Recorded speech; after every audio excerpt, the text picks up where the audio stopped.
Hey guys, once again, Latin Box Sports, Damon Gonzalez. We're back at you. Sometimes it just gets busy. We like to stay busy. There's nothing wrong with that. Some of the fighters and people hit me up, so it's nice that we're able to connect with them and just get them on there. Get them on the show and kind of do some things and just keep this going because it's good for boxing, it's good for the sport, it's good for all of us. It's so good and important to stay connected. So I'm looking forward to the next guest. Hopefully, things should work out any second now. We're going to have him join us. He's going to be joining us from California. Let's see how this works out.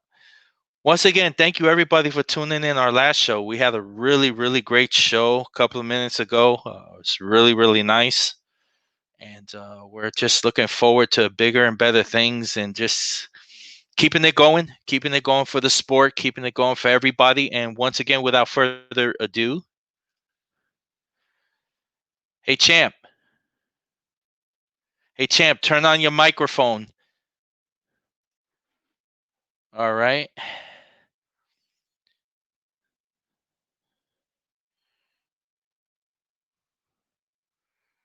Turn on your microphone, champ. There you go. All right, so there we go. Here we go. Sergio Mora, welcome to the Slip Punches Show. Damon, it's a pleasure. Hey, how are you? How you doing? How's the family doing? Man, I'm doing great. But juggling two toddlers, I got a 2-year-old girl, I got a 5-year-old All boy. right. The boy's fine. It's the little girl, man. The little girl. I'm volviendo loco acá, man. But it's good family time. But I also need to get away and do my thing, man. And I had a good thing going, traveling, working, coming back with the familia. So I had a good trifecta there, man. I had a good thing going, and then all that got paused with this entire pandemic, and now it's just 100% familia. And anyone that has kids will tell you, "Está cabrón." But you know what? Blessings, man. It's a good thing. It's a good thing that we're able because this is not normal. It's not normal that we're all passing through these times right now. And I just want to start off and congratulate you. Sergio, you had a heck of a career. You started off in the limelight. You started off with the Contender. That's when the world really got to know you. And then you had just a great boxing career, winning that WBC belt. Reflect on that, man. Reflect before we get into the broadcasting. Reflect on your career. And I'm sure you have plenty of time at home to really think about a lot of things. I don't really have many regrets as a professional. Of course, I can go back and say, well, I should have closed off stronger in that fight with Mosley because I thought I was winning that fight. Don't leave it to the judges. I can go back and say, man, you know what? I could have beaten Jermaine Taylor. I should have taken that big fight. He was the undisputed middleweight champion. What if? There's Right. always what ifs, but all in all, I'm happy. I'm really happy. I went 19 years as a professional without really getting seriously hurt. I Thank never really God. got. Thank God, exactly, and I say that all the time. Never really getting hurt. I never really got knocked out. If you look at my box record, technically says I got knocked out my last 2 fights with Jacobs. But if you watch those fights, I injured my ankle, and then I just had no legs, man. My age caught up to me. I had no legs. I wasn't taking a beating. Just my legs kept giving out on me. My legs were like, "Hey, you want to fight? We don't." So, thank God, man. Everything worked out great. Financially, health wise, it's all a blessing, man. All a blessing. Well, champ, you look great. And, this next chapter in your career, when you got the phone call and everybody put it together, Eddie Hearn, the Zone, and then you were brought in the picture as a broadcaster. Totally amazing, man. Let's just say it for what it is. Totally amazing opportunity. Talk about that opportunity that they put in front of you.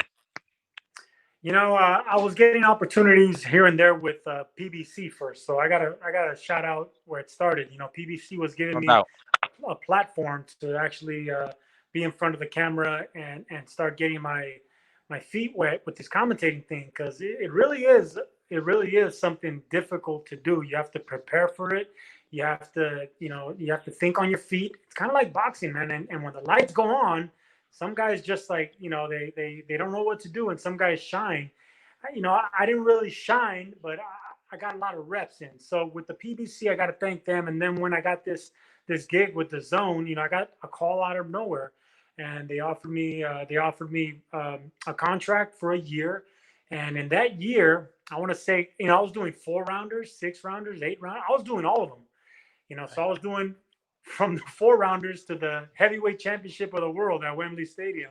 So I literally, jumped in with both feet and got to do everything. So the things that I wasn't good at, I got better at, and the things that I think I was already naturally good at, it made me adapt pretty easily. So it's something I really enjoy doing. I learn every broadcast. I learn something different.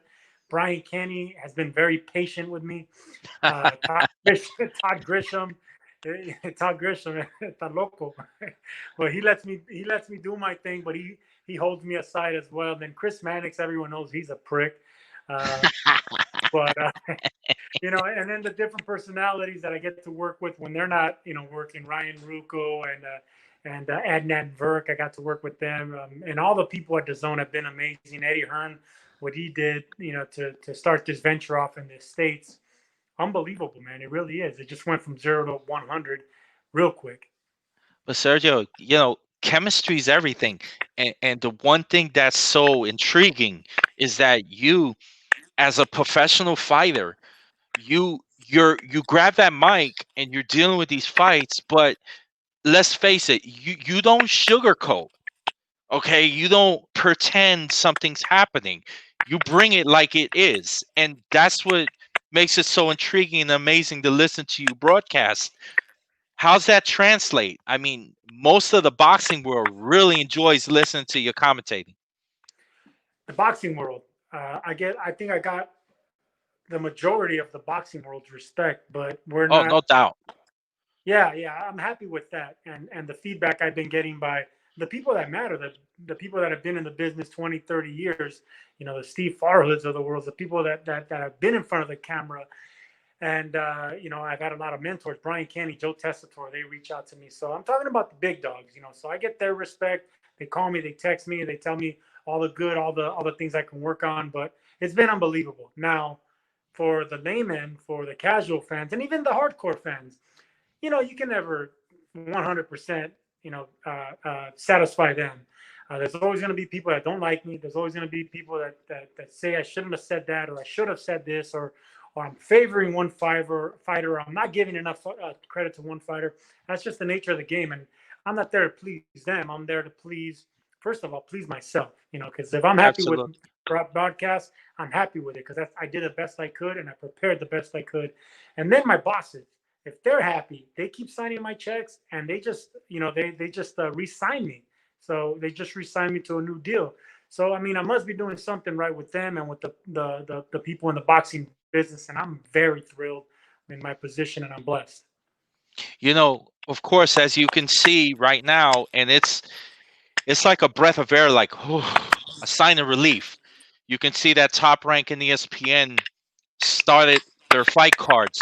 And man, what a relief is that to watch like Adam Lopez yesterday crack with this kid from Robert Garcia's gym. It was just a great fight.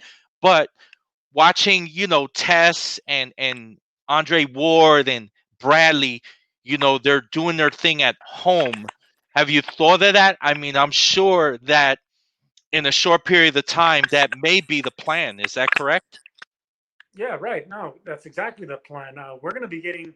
I think we're going to be getting back to work at the latest August, but they're trying to do it faster. We Good. already seen the US, It's good to we hear. already seen the UFC did it. We already seen ESPN did it Oh yeah. twice, and it was a little rough. It was a little rough, but everyone's going to have it tough.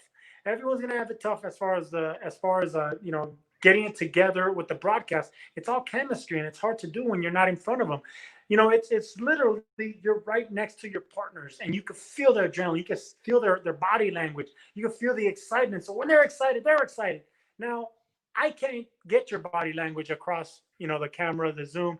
I mean, I could see you, but it's Right. not really, it's not going. It's not the same thing. And then add the Sure. fact that we're not in front of the action, and then the crowd. That's going to be weird too, because watching that fight, you can hear everyone's instructions, and it's going to be totally different. But you have to adapt. And I think those first couple of shows, even though they're rough, they're enjoyable.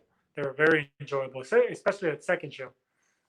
Sergio, listen, I know you have a really busy schedule, and we appreciate you taking some time to come on the Slip Punches show with us, and we really hope to have you back soon. Damon, every time I'm in Miami and you take care of me with the puros, I'm always going to be here for you anytime. Thank you, Babito. Keep on punching, champ. We'll talk to you soon, okay? You got it, son. Bye bye. All right, thank you. Bye-bye. Thank you guys for tuning in to Slip Punches show with Sergio Mora. We spending a little time with them, chatting it up, seeing what's going on with the zone and of course Sergio's career with them. We appreciate everybody tuning in again. Thank you, and I'll be talking to you soon. Bye bye.